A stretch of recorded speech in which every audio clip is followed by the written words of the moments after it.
Hi అండి. Welcome back to my channel Aadya's vlogs. ఈరోజు మన ఛానల్‌లో పచ్చిరొయ్యలు, గోంగూర ఎలా ప్రిపేర్ చేసుకోవాలో నేను చూపిస్తానండి. చాలా బావుంటుంది. ఈవెన్ ఎంత క్వాంటిటీ కూరైనా సరే మనకు ఓవరాల్ రైస్‌లో కూడా సరిపోతుంది. అండ్ టేస్ట్ వైస్ చాలా బావుంటుంది. మీకు దీనికి కావాల్సిన ప్రిపరేషన్ ఐటెమ్స్ అన్నీ చూపిస్తాను. నేను ఒక 200 గ్రామ్స్ గోంగూర తీసుకున్నాను. అండ్ పచ్చిరొయ్యలు, గోంగూర, onions, red chilli powder, salt, చింతపండు, పసుపు, పచ్చిమిరపకాయలండి. ఇప్పుడు ప్రాసెస్‌లోకి వెళ్దాము. చాలా ఈజీగా ఉంటుంది. కానీ చాలా బావుంటుంది. ఒక పాన్ తీసుకొని అందులో గోంగూర ఆల్రెడీ 2 టైమ్స్ నేను క్లీన్ చేసి పెట్టేసుకున్నాను. అది మామూలుగా ఎంప్టీదే వేసుకోవాలండి. ఆయిల్ ఇలా కాదు. వేసుకొని దాంట్లో ఉన్న వాటర్ అంతా ఎవాపరేట్ అయ్యేంత వరకు మనం తిప్పుకుంటూ ఉండాలి. దగ్గరుండి తిప్పుకోవాలండి. ఎందుకంటే చాలా స్పీడ్‌గా మగ్గిపోతుంది గోంగూర అనేది. చూడండి అందులో వాటర్ మీకు కనిపిస్తుంది కదా! ఆ వాటర్ అంతా తగ్గిపోవాలి. తగ్గిపోయి ఇది చాలా మెత్తగా ఉడికిపోవాలండి. దగ్గరుండి తిప్పుకుంటూ బాగా కలుపుకోండి. చూడండి వాటర్ అంతా ఆల్మోస్ట్ తగ్గిపోయింది. ఇంకొంచెం ఉంది. అండ్ నేను క్లోజ్‌లో చూపిస్తున్నాను. తర్వాత రెడ్ చిల్లీ పౌడర్ యాడ్ చేసుకోవాలండి. ఒక 2 స్పూన్స్ వరకు యాడ్ చేసుకుంటే సరిపోతుంది. పసుపు, ఉప్పు, పచ్చిమిరపకాయలు కూడా యాడ్ చేసేసుకొని కొంచెం వాటర్ పోసుకోవాలండి. ఎందుకంటే అది ఉడకడానికి. ఇప్పటిదాకా ఎవాపరేట్ అయింది. కానీ గోంగూర ఇంకా ఫుల్‌గా కుక్ అవ్వలేదు. ఫుల్‌గా కుక్ అవ్వడం కోసం మనం వాటర్ పోసుకోవాలి. అండ్ ఒకసారి బాగా కలుపుకుంటే అవన్నీ మిక్స్ అవుతాయి. ఎందుకంటే స్పీడ్‌గా ఉడికిపోతుందండి. దాంట్లోకి మనం కట్ చేసి పెట్టుకున్న ఉల్లిపాయ ముక్కలు కూడా వేసుకొని ఒకసారి బాగా కలుపుకోవాలి. తర్వాత మనం క్లీన్ చేసి పెట్టుకున్న పచ్చి రొయ్యల్ని ఇందులో యాడ్ చేసుకోవాలి.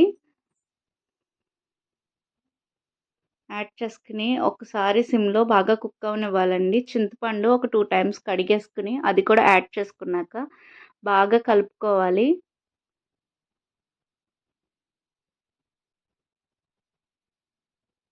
అండ్ ఇందులో ఉన్న వాటర్ అంతా తగ్గే వరకు కర్రీని సిమ్‌లో పెట్టుకొని మనం ఉడికించుకోవాలి. అన్నీ ఫుల్‌గా కుక్ అయ్యే వరకు వాటర్ మొత్తం దగ్గర పడే వరకు స్లోగా తిప్పుకుంటూ కుక్ చేసుకోవాలి. స్పీడ్‌గా తిప్పితే రొయ్యలు స్మాష్ అయిపోతాయండి. అందుకనేసి కొంచెం స్లోగానే తిప్పుకోవాలి.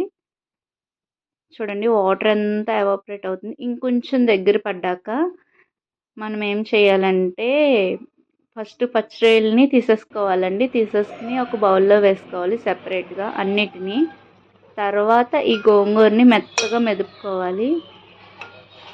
అన్నిటిని జాగ్రత్తగా తీసేసుకొని వాటిని తర్వాత మనం ఫ్రై చేసుకొని కలుపుకుంటే చాలా బావుంటుంది. అది కూడా చూపిస్తాను.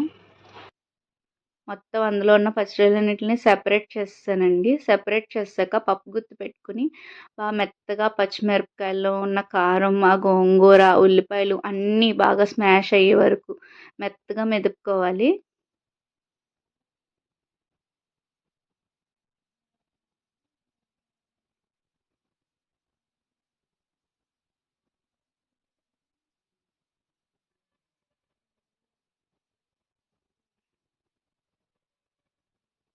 బాగా కొంచెం మరీ పేస్ట్ అయ్యేలా కాదు. కొంచెం నలిగేలా నలుపుకొని ఒక పక్కన పెట్టుకొని ఇంకొక ప్యాన్ పెట్టుకొని తాలింపు కోసం ప్రిపేర్ చేసుకోవాలి. ఆయిల్ పోసుకొని నేను ఆవాలు, మినపప్పు, వెల్లుల్లిపాయలు వేసుకున్నాను. వెల్లుల్లిపాయలు ఈ కూరకి కొంచెం ఎక్కువే వేసుకోవచ్చండి. నేనైతే ఒక పాయ ప్రత్యేకించి దీంట్లోనే వేసుకున్నాను. ఎందుకంటే చాలా బావుంటుంది. ఇందులో బాగా ఎర్రగా వచ్చే వరకు ఫ్రై చేసుకొని కరివేపాకు కూడా యాడ్ చేసుకోవాలి. లాస్ట్‌లో ఎండుమిరపకాయలు కూడా యాడ్ చేసుకొని బాగా ఫ్రై అవ్వనివ్వాలండి. వెల్లుల్లిపాయలు ఆల్మోస్ట్ మెత్తగా అయ్యే వరకు మనం ఫ్రై చేసుకుంటూనే ఉండాలి. హెల్త్ పరంగా కూడా చాలా మంచిది ఎక్కువ తింటే.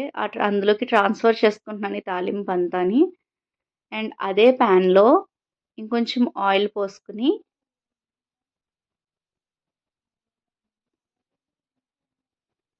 మనం పక్కన ఇందాకడ వేరేగా పెట్టుకున్న రొయ్యలని కూడా యాడ్ చేసుకొని ఆయిల్‌లో ఇప్పుడు బాగా ఫ్రై అవ్వనివ్వాలండి.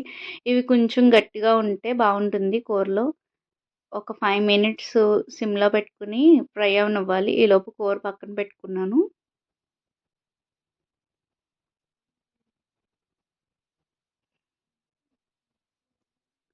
చూడండి లైట్‌గా గోల్డెన్ బ్రౌన్ వచ్చినియి చూసారా? అప్పుడు నేను ఈ రొయ్యలన్నిటిని కర్రీలోకి ట్రాన్స్‌ఫర్ చేసేసుకున్నాను.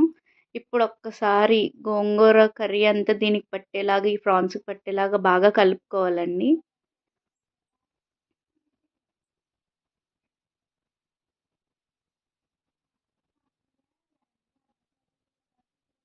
ఓపికగా చేసుకోవాలి గానీ చాలా బావుంటుంది. అందరికీ ఇష్టమైన కర్రీ కూడా చాలా ఈజీగా ప్రిపేర్ చేసుకోవచ్చు. చాలా టేస్టీగా కూడా ఉంటుంది. అండ్ ఇలాంటి మోర్ వీడియోస్ కోసం నా ఛానల్‌ని సబ్స్క్రైబ్ చేసుకోండి. Follow for more videos. Thanks for watching. Thank you. Bye bye.